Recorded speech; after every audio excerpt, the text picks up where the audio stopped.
Para finalizar este proceso de formación en el componente de IEPI comunitario, vamos a retomar el concepto de prácticas clave. Este es como elemento fundamental sobre el cual nos posicionamos en el entorno donde está el niño a nivel familiar, institucional, escolar, comunitario. Entonces, las prácticas clave están divididas en cuatro grandes grupos.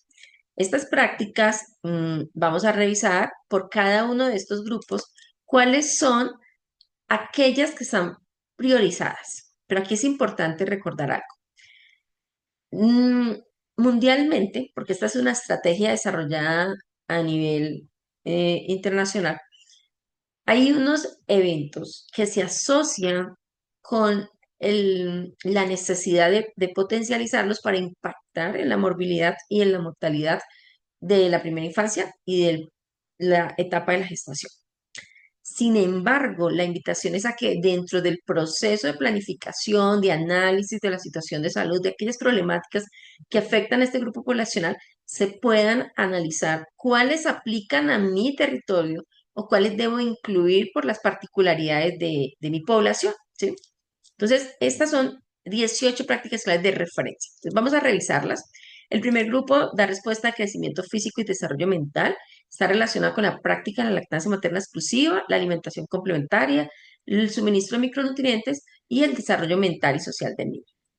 Entonces, las prácticas buscan posicionar mensajes clave que el proceso de formación, de educación que le demos al cuidador, a la familia, a la sociedad en general, tenga unos elementos de referencia para que vayamos incorporando esto como un hábito, como una conducta, ¿sí? Entonces, esas prácticas las incorporamos a través de estos mensajes que tienen que ser mensajes precisos sobre los cuales usted vaya abordando estas diferentes temáticas que son importantes en el cuidado de la primera infancia.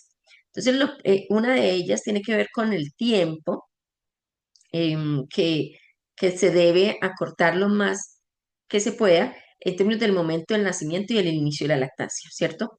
Otra tiene que ver con las posiciones y el cuidado de la gestante durante el momento de la lactancia, con satisfacer la demanda del niño que genera el niño para el proceso de alimentación. Claramente los beneficios y lo que constituye poder darle al niño esta oportunidad de recibir esta alimentación que le garantiza este cuidado y este desarrollo, potencia este desarrollo tanto físico como cognitivo. Los cuidados que hay que darle al bebé posterior al proceso de lactancia materna en términos de limpieza, de, de sacar gases y en la formación, en ese momento empático con la mamá, en términos de acompañarla en educación, en técnica, en monitorear cómo lo hace para el momento de la lactancia materna, que constituye en algunas ocasiones un espacio que se debe convertir en un momento de tranquilidad y de vínculo afectivo, pero que en algunos momentos puede generar algún dolor. Entonces es importante darle este acompañamiento, esta asesoría para disminuir todas estas situaciones que puedan generar una ruptura de la lactancia materna. Y dadas las condiciones en las que se desempeñan las mujeres el día de hoy, también es importante la información con respecto a la conservación de la leche materna. Hay unos elementos que vamos a ir revisando como para ir fortaleciendo nosotros como profesionales del área de la salud o recordando algunos puntos estratégicos basados en la evidencia que nos permite tener más elementos para seguir posicionando estas prácticas de cuidado en la infancia. Entonces, en esta práctica de lactancia materna exclusiva, podemos recordar o tener presente que alrededor del 52% de los bebés son amamantados dentro de la primera hora de nacer en las Américas. Este es un porcentaje bueno, pero hay que irlo potencializando más, hay que ir generando una brecha inferior en términos de esta oportunidad que genera la lactancia materna. El segundo es que el 36% de los niños menores de 6 meses son amamantados exclusivamente y este indicador, la meta más cercana es llegar al 50, pero claramente tenemos que llegar mucho más. Entonces ahí hay una gran brecha, ¿cierto? Estamos quitándole la oportunidad a los niños de crecer en una dinámica mucho más favorable. Y por eso nuestro papel en términos de generar esta información o generar o promover estas prácticas en el cuidado de la infancia. Los bebés que son amamantados tienen un 60% menos riesgo de morir por síndrome de muerte súbita. La lactancia materna prolongada reduce el riesgo de sobrepeso y obesidad en un 13%. Entonces, miren que aquí, por ejemplo, lo que constituye hoy el sobrepeso y la obesidad en términos de indicadores o carga de enfermedad por enfermedad crónica, y la lactancia materna constituye un factor protector para disminuir este riesgo. Por eso es uno de los tantos valores agregados para seguirla promocionando. En términos de las mujeres y lo que le brinda el cuidado a las mujeres, entonces reduce un 32% el riesgo de tener diabetes tipo 2, un 26% de padecer cáncer de mama y un 37% de cáncer de ovarios. Entonces, esta información nos puede ayudar a servir de punto de conexión con el interés que tenga la mamá, la familia, el cuidador, para seguir fortaleciendo la práctica. En términos de la práctica 2, relacionada con suministrarle al niño a partir de los 6 meses alimentos complementarios recién preparados de alto contenido nutricional y energético y a la vez continuar con la práctica de la lactancia materna. Entonces aquí hay que tener algunos elementos en términos de las características de la alimentación, ¿cierto? Asegurar la calidad del alimento, la cantidad, la frecuencia, la consistencia y el relacionamiento que se genera durante este proceso de alimentación. Afortunadamente, estamos en un territorio tropical que nos permite una gran variedad y este ejercicio de diálogo con el cuidador, con la mamá, para fortalecer ese consumo de alimentos saludables y variados, ¿cierto? En términos de los colores, de las características. Y aquí el posicionar, por ejemplo, la consistencia de los alimentos, empezar que no sean alimentos líquidos, sino ir incorporando alimentos blandos hasta llegar a los alimentos mucho más, de mayor consistencia. Entonces, la invitación es a conocer las guías nutricionales que existen para ir promoviendo el acceso a una dieta saludable. Entonces, ¿sabías que a partir de los 6 meses el bebé posee una maduración fisiológica y neurológica suficiente para poder recibir otros alimentos? Esta práctica busca aportar energía y nutrientes necesarios para el crecimiento y desarrollo sin destetar al niño, crear hábitos de alimentación correctos, estimular su desarrollo psicoemocional y sensorial y generar una integración en la dinámica de la familia. Pero además también es importante tener presente que existen riesgos de iniciar la alimentación complementaria de forma temprana o tardía. Entonces, este punto de equilibrio, esta edad de referencia para empezar ese tránsito, es importante tenerla presente en el momento de la educación al cuidado. La práctica número 3 relacionada con los suficientes accesos a los micronutrientes, especialmente la vitamina A, el hierro y el zinc dentro de esta alimentación que recibe o de manera complementaria de acuerdo a las características del territorio donde estamos viviendo, ¿cierto? Entonces, estos micronutrientes nos permiten fortalecer el desarrollo físico, cognitivo, pero además prevenir enfermedades o tratar enfermedades como la diarrea. ¿Sabías que las deficiencias de micronutrientes causan efectos en la salud, tales como el retraso en el crecimiento, en el desarrollo cognitivo, baja capacidad de aprendizaje, infecciones recurrentes? Que las deficiencias de vitaminas y minerales afectan a una tercera parte de la población mundial. Entonces, el retorno finalmente, después de generar no un desarrollo óptimo, puede tener complicaciones, ¿cierto? Para la persona y para la sociedad. Entonces, por eso debemos potencializar este grupo de prácticas. En el año 2024, la prevalencia de nutrición aguda, moderada a severa en menores de 5 años en Colombia fue 0,6 casos por cada 100 niños. Entonces, tenemos ahí un reto importante en seguir trabajando para garantizar estas condiciones óptimas para el cuidado de la infancia. La práctica 4, relacionada con el desarrollo mental y social del niño. Entonces, aquí buscamos potencializar ese desarrollo inicial, es garantizar elementos o momentos de estimulación de acuerdo a la edad en que se encuentra el niño, ¿cierto? Generar unas conductas de disciplina y potencializar esas habilidades y esa seguridad y contexto seguro del niño durante su proceso de formación. Entonces, hay unas guías también que de acuerdo al momento nos da indicaciones para orientar a los padres cómo hacer esa estimulación según el momento de la vida del niño, según la edad que el niño tenga.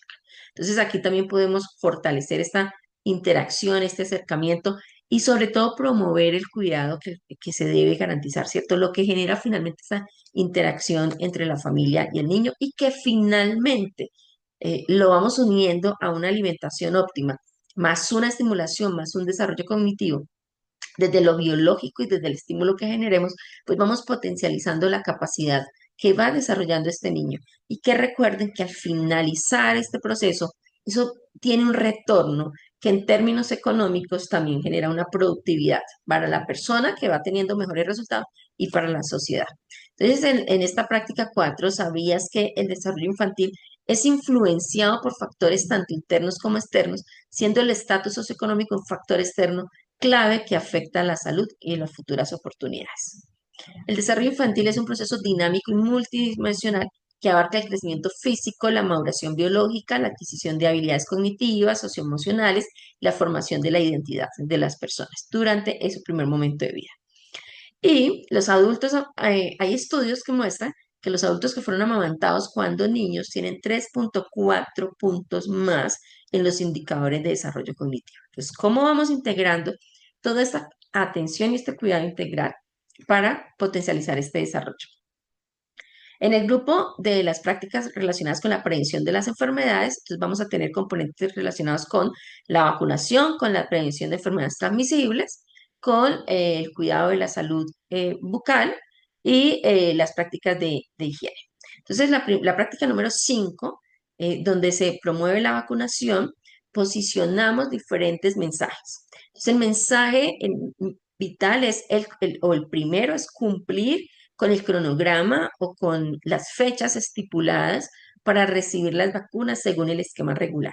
Entonces aquí hay un referente que se utiliza a nivel nacional y son los tiempos o los momentos que a los papás les pueda quedar mucho más fácil recordar, más que el nombre de una vacuna o de una enfermedad. Entonces la invitación es a que el papá se lleve consigo el mensaje de los tiempos. Yo tengo que llevar a mi hijo a vacunar a los 2 meses, a los 4 meses, a los 6 meses. Y de esta manera logramos vincularlos y atraerlos quizás con un mayor recordatorio para garantizar el cumplimiento del esquema de vacunación durante los tiempos establecidos. También pues la invitación a que reciban los biológicos. Sabemos que estamos en un momento de transición donde el esquema regular está tomando nuevamente fuerza, producto de toda la dinámica de vacunación durante la pandemia, y es importante seguir avanzando en esto y recuperar nuevamente la confianza que se tenía o que se tiene en este programa que es vital para el impacto en la morbilidad y mortalidad por enfermedades inmunoprevenibles, ¿cierto? Y la otra es la motivación y la indicación de que las personas cuidemos el carnet de vacunación para garantizar la trazabilidad de esta práctica en el cuidado del niño. El esquema de vacunación, vamos a recordar el esquema regular que está hoy instaurado en Colombia, orientado a la vacunación durante el momento del nacimiento, ¿cierto? Al recién nacido le aplicamos BCG y hepatitis B, pero luego tenemos los 4 meses donde vamos a recibir pentavalente, polio, rotavirus y neumococo. En los 6 meses vamos a trabajar pentavalente y polio y vamos a tener la primo vacunación con influenza estacional que se la aplicamos posteriormente a los 7 meses.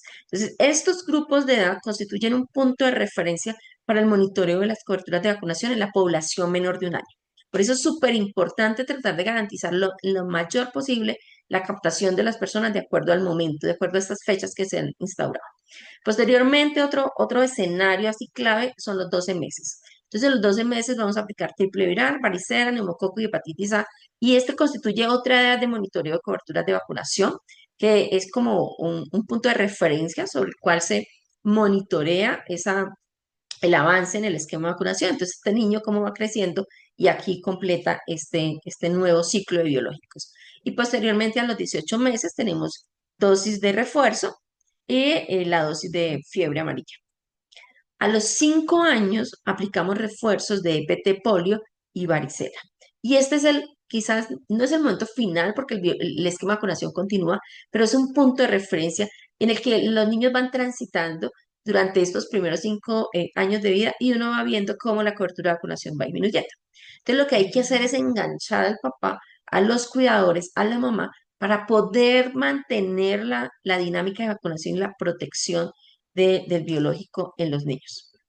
¿Sabías que en la región de las Américas se calcula que aproximadamente 1,3 millones de niños menores de un año no han recibido su primera dosis de EPT? ¿Sí? Y esto constituye un riesgo alto. Entonces, miren que la cobertura de vacunación de sarampión, rubéola y parotiditis fue del 88% en el año 2023. Hoy la región de las Américas está viviendo una situación compleja en términos de la certificación del sarampión y rubéola, porque el no lograr una cobertura útil, o sea, el no lograr que nuestras coberturas sean superiores al 95% y preferiblemente el 100% de nuestros niños vacunados, pues deja unas poblaciones susceptibles. Y dinámicas como la movilidad que existe entre países, pues genera una mayor exposición, la migración, los desplazamientos, todo esto hace que los contactos se generen, la interacción entre las personas y haya mayor riesgo para el desarrollo de enfermedades. Entonces, si la población está susceptible, pues claramente incrementa más el riesgo. Entonces, estas dinámicas no aplican solo para sarampión y rubéola, sino para todos los biológicos, y eso hace que no logremos el control que necesitamos en las enfermedades inmunoprevenibles y una mayor morbilidad e incluso pues, mortalidad asociada a estos eventos. La práctica número 6, relacionada con el componente de higiene básico, entonces tiene varios momentos, ¿cierto? ¿Cómo potencializamos la práctica del cuidado en el hogar, el consumo y el manejo de agua segura, la higiene a través del baño, el lavado de manos, la higiene de las mascotas, ¿sí? Pero adicionalmente prácticas de limpieza, que el entorno en el que el niño se desarrolle esté protegido, que no haya nácaros, el mecanismo sobre el cual hago la limpieza preferible, del polvo preferiblemente con paños húmedos en una primera instancia, cómo manejo las basuras, cómo las protejo de roedores o de insectos, cómo cuido la mascota y cómo interactúa la mascota con la familia y con los escenarios dentro del hogar. Entonces, todo esto constituye un entorno seguro y protector para el niño que tenemos que potencializar, sobre todo por la reducción de enfermedades transmisibles. ¿Sabías que existe una relación directa entre los hábitos de higiene infantil influenciados por el cuidado parenteral y la incidencia en la infección respiratoria aguda? Entonces, claramente está demostrado que a mayor riesgos ambientales o o sanitarios, pues tenemos mayor incidencia de enfermedades, ¿cierto? Estudios confirman la importancia de promover una cultura de autocuidado desde edades tempranas, involucrando tanto el entorno escolar como el familiar.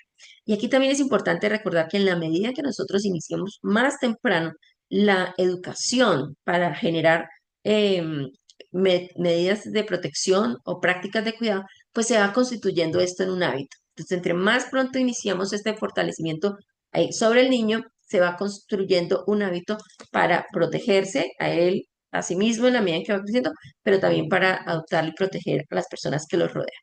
Práctica 7: ¿cómo protegemos a los niños, a la familia, en la transmisión de enfermedades por vectores? Entonces, hoy, en este momento, Colombia tiene un escenario propicio para dengue, para fiebre amarilla, que constituyen un reto, ¿cierto? Y el control de las enfermedades vectoriales está principalmente dentro de nuestra dinámica y dentro de nuestros hábitos. Entonces, ¿cómo difundimos, de acuerdo al riesgo de nuestro territorio, ese cambio, esa incorporación de elementos seguros, de prácticas seguros en la dinámica familiar y del entorno para disminuir los casos, la presencia del vector, los mecanismos de transmisión? Y otro elemento importante es hablar o tener de referencia los signos y síntomas para poder identificar estas enfermedades de manera temprana, poderlas intervenir y evitar mortalidad a causa de ellas. ¿Sabías que las enfermedades transmitidas por vectores representan más del 17% de las enfermedades infecciosas? Durante el último ciclo epidémico de dengue en Colombia se ha registrado el mayor número de casos de las historias, en la historia, perdón. Y esto es complejo porque finalmente la dinámica del dengue depende de nuestro comportamiento, de nuestra interacción con con el ambiente. Entonces, la decisión de control también se consolida desde las prácticas de las personas. La práctica 8 está relacionada con la prevención del VIH, ¿cierto? Sobre todo el manejo del mismo en la primera infancia. Entonces aquí constituye un elemento central el diagnóstico y el abordaje a la gestante y al niño durante el momento de la primera infancia. ¿Sabías que existen más de 2 millones de niños y niñas menores de 15 años que viven con VIH y millones más que son afectados por esta enfermedad? Entonces, tenemos que garantizar la detección temprana, la evaluación de la gestante, la garantía del tratamiento o del manejo terapéutico durante el proceso de la atención del parto y garantizar el tratamiento una vez se genera el parto. Entonces, todo este elemento, toda esta cadena, pues está en las manos del sector salud, pero también en la prevención en términos de las prácticas de la comunidad. A nivel mundial, sin tratamiento antirretroviral, la mitad de todos los bebés nacidos con VIH van a morir antes de su segundo cumpleaños. Esto es lo que muestra la evidencia y por lo tanto, pues hoy tenemos todos los mecanismos para prevenir o para evitar esa transmisión materno fetal y por lo tanto, pues está en nuestras manos poder articular y garantizar esta protección a los niños. Práctica número 9 relacionada con la higiene bucal. em, Potencializar la práctica en el embarazo, el cuidado de la madre, el cuidado y la higiene durante los primeros meses de vida y posteriormente todos los controles y adherencia a esta ruta de promoción y mantenimiento para que el niño pues no desarrolle caries. Nosotros hemos tenido incorporado quizás culturalmente que esta enfermedad pues no genera un impacto grave y que es normal tener caries, pero no es normal tener caries. La caries se puede evitar. Además, la caries está asociada con enfermedades periodontales y con enfermedades crónicas, ¿cierto? Entonces, en ese sentido, nosotros tenemos que transformar eso que normalizamos a consolidarlo como una práctica de cuidado y llegar a ese indicador de caries cero, ¿sí? ¿Tú sabías que se estima que estas enfermedades afectan casi a 3.700 millones de personas? Que las enfermedades bucodentales son producto de diversos factores de riesgo que son modificables y por lo tanto podemos evitar que esta enfermedad que trae algunas consecuencias o algunos avances si no logramos manejarla, pues no haya necesidad de ser intervenida. Práctica 10, la prevención de la tuberculosis. Entonces, los niños en general son más susceptibles a que una vez expuestos al microorganismo, pues desarrollen la enfermedad. Por eso es importante fortalecer pues, la vacunación durante el nacimiento, pero también la vigilancia de signos, síntomas. Hay que enseñar a que la comunidad los tenga referenciados, a monitorear la población infantil que es contacto de personas diagnosticadas con VIH, garantizar la evaluación médica integral y el acceso a las pruebas confirmatorias para la notificación oportuna de caso y el acceso a tratamiento, o mejor, las medidas preventivas para evitar que el niño adquiera la enfermedad.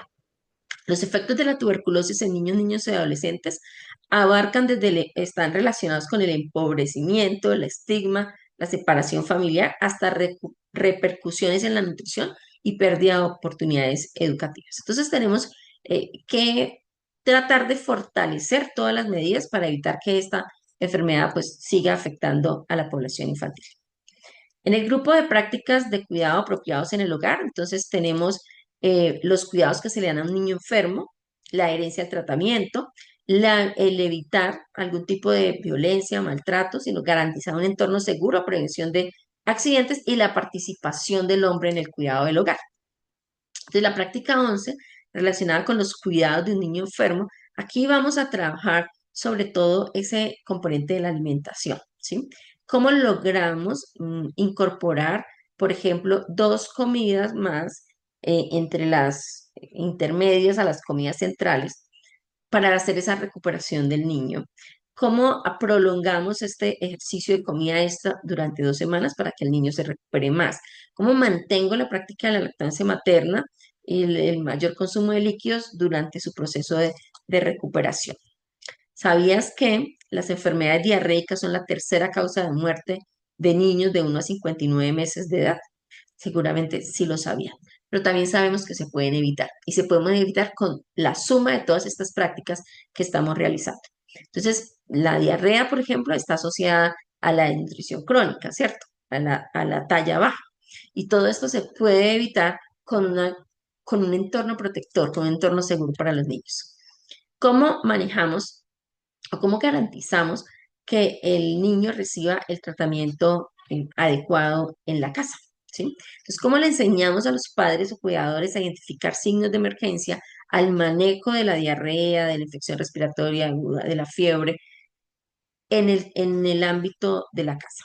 ¿Sí? ¿Cómo potencializamos esas prácticas de suministrar más líquido, del el consumo, por ejemplo, del acetaminofén de acuerdo a la dosis recomendada? Entonces, prácticas sencillas que puedan evitar, uno, que el niño se exponga o que haya una mayor demanda de servicios médicos que no son necesarios si el niño es, pues, primero, cuidado y segundo, manejado apropiadamente. ¿Sabías que los menores que viven en zonas rurales tienen 2.3 veces más riesgo de morir por una enfermedad diarreica que aquellos que viven en zonas urbanas? Y si recordamos la información anterior, alrededor del 60% de los niños van a vivir en zonas urbanas. O sea, que hay un 40% de niños que viven en zonas rurales. Si nosotros enseñamos a la comunidad y articulamos este componente con los otros elementos de participación social, de empoderamiento comunitario, el fortalecimiento de redes, pues podemos ir dinamizando más para que estos niños, o sea, o estas familias aprendan prácticas de cuidado seguras y se disminuya la exposición a discapacidad o a muerte evitable. Práctica 13, evitar el descuido y el maltrato de los niños. Entonces vamos a trabajar en fortalecer esa integralidad en el entorno, no solo desde la alimentación, no solo desde el acceso, desde la garantía de los tratamientos, sino también en el entorno emocional, en el relacionamiento con el que crece el niño en un hogar. Entonces es importante fortalecer el establecimiento de reglas, la comunicación asertiva y respetuosa en la familia, ¿sí? La coherencia entre el proceso de educación y el ejemplo que la familia en la que el niño crece, aprender a escuchar al niño. Todos estos elementos hay que irlos trabajando con los padres durante ese contacto que tenemos, bien sea en la ruta de atención individual o en la ruta de atención colectiva. ¿Sabías que las familias que no han vivido en medio de vulnerabilidades sociales y de salud brindan mejor cuidado a los niños? ¿Sí? Entonces, las condiciones sociales claramente constituyen un factor protector o de riesgo para muchos escenarios en los que se desarrolla la infancia. 6 de cada 10 niños menores de 5 años sufren regularmente de castigos corporales o de violencia psicológica. Desafortunadamente, aún todavía tenemos incorporadas prácticas de violencia que hemos naturalizado durante décadas, pero que están demostrado que ese tipo de prácticas no fortalece el proceso de crianza, ¿sí? Entonces hay que ir cambiando todas aquellas pautas de crianza. Práctica 14, la participación del hombre en el lugar. Entonces, muchos elementos buscan consolidar el hogar, consolidar el relacionamiento, la dinámica de la familia, la dinámica del hombre dentro como miembro de la familia o de los cuidadores dentro de la familia. Entonces, ¿cómo se vinculan desde la planificación de la familia, de la consolidación de un entorno seguro para la familia, desde el acompañamiento durante toda la gestación, durante el momento del nacimiento, ¿sí? En los escenarios para garantizar la permanencia y la toma de decisiones mediante diálogo con su pareja y en el cuidado del bebé. Entonces, todo este ejercicio hay que trabajarlo en términos de la garantía de la vinculación, o sea, la mejor manera de establecer ese relacionamiento es fortaleciendo la consolidación de parejas bajo un relacionamiento sano, ¿cierto? Y seguro. Entonces, hay estudios que demuestran que los hombres manifiestan que los sacamos de este cuidado, que los aislamos en términos de aquí está la mujer, la mayor parte de la mujer. Los cuidadores primarios de niños menores de 2 años son predominantemente sus mamás, el 95% en algunos estudios. Entonces, claro, como la dinámica social y cultural es que la mujer cuida y protege, hay una respuesta directa, voluntaria o involuntariamente en la que se separa el hombre. Entonces, lo que hay que empezar a hacer es a retomarlo y a vincularlo entre los procesos que hacemos de la atención de la gestante, del trabajo, por ejemplo, durante la ruta del joven, de la ruta del adulto, para que se vayan generando una transformación en estas prácticas. La práctica 15 relacionada con prevenir lesiones y accidentes. Aquí es importante posicionar la visión que tenemos las personas con respecto a lo que es un escenario seguro para el desarrollo y el cuidado del niño, ¿sí? Entonces, ¿cuáles son esos aquellos elementos que pueden constituir un riesgo y que pueden generar una discapacidad o una muerte en el niño para este componente? Entonces, hay datos interesantes como que las conductas de prevención están influenciadas por los significados sociales y culturales de los cuidadores, así como experiencias previas. Lo que significa esto es que quien no ha experimentado una lesión no intencional o un comportamiento, una situación de riesgo, no dimensiona los riesgos que pueden afectar el cuidado integral del niño. Por eso, dentro de nuestro ejercicio de interacción con la comunidad, con el cuidador, con las personas, tenemos que ir mostrando cuál es esa dinámica, cuáles son esos elementos que pueden constituir un riesgo o esos comportamientos, como dejar una botella no tapada en un lugar de acceso fácil, como dejar una toma expuesta. O sea, parecen cosas sencillas, pero desafortunadamente la dinámica de la vida real, los datos nos muestran que hay un alto número de niños, por ejemplo, que pierden la vida por ahogamiento, ¿cierto? Entonces, ¿cómo caen dentro de un balde que tiene agua, que seguramente es de uso de la casa por algún mecanismo pues, de cuidado, y el niño no tiene control, dada su manejo motriz, y muere por una inmersión que se puede claramente evitar? Entonces, ahí hay una socialización y una práctica importante que tenemos que abordar. Y el último grupo es buscar atención médica rápida. Y esto está también en la primera infancia y durante la gestación. Entonces, aquí es importante que nosotros vayamos trabajando la identificación de signos de alarma, ¿sí? O señales de peligro. Tenemos que enseñar a las personas, a las mamás, a los cuidadores, cuáles son esos el- temas clave, esos signos o síntomas clave que nos dicen acuda de manera inmediata al servicio de salud. La idea no es que un niño llegue a este estado, por eso hemos trabajado una serie de prácticas para evitar esta situación. Pero en el caso que se presente, tenemos que tener esa capacidad de respuesta desde la comunidad, desde los cuidadores, desde el hogar. Entonces, hay un ejercicio importante que tenemos que manejarlo, y sobre todo con estas enfermedades que se presenten mucho más en su escenario, en su territorio, bien sean relacionadas con componente respiratorio, con componente diarreico o con el dengue, ¿cierto? Con lo que esté generando mayor morbilidad en el territorio. ¿Sabías que en el año 2023 fallecieron 4,8 millones de niños menores de 5 años? ¿Sí? A nivel mundial, las enfermedades infecciosas como la neumonía, la diarrea y la malaria siguen siendo una de las principales causas de muerte en menores de 5 años.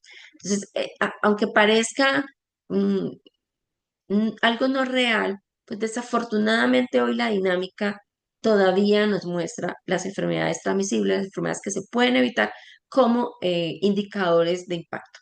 Y por eso, pues parte del ejercicio es que nosotros empecemos a adoptar prácticas o conductas terapéuticas de formación para establecer mecanismos de relacionamiento con el cuidador e ir transformando ciertas conductas de riesgo. La práctica número 17 está relacionada con que se puedan seguir las indicaciones del personal de salud, ¿sí? Entonces, ¿qué recomendaciones nosotros debemos dar?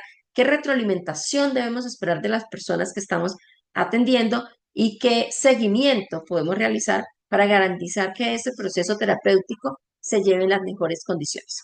Entonces, ¿cómo motivar, cómo insertar la práctica de asistir a los controles, de no abandonar un tratamiento, de seguir las recomendaciones que se les dé?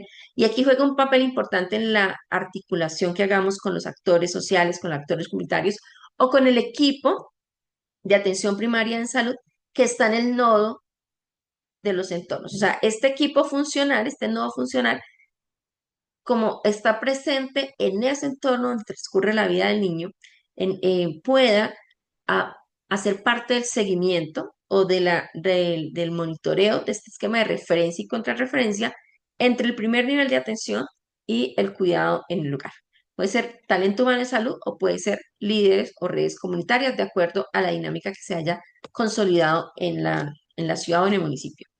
¿Sabías que al menos unos 3.600 millones de personas en el mundo, o sea, más o menos la mitad de la población, sigue sin disfrutar de una cobertura plena de salud esencial, de servicios en salud? Y esta es la realidad de muchos territorios y sobre todo la dificultad que tenemos para acceder oportunamente a los servicios de salud por las condiciones geográficas o, por ejemplo, de seguridad que tengamos en el territorio.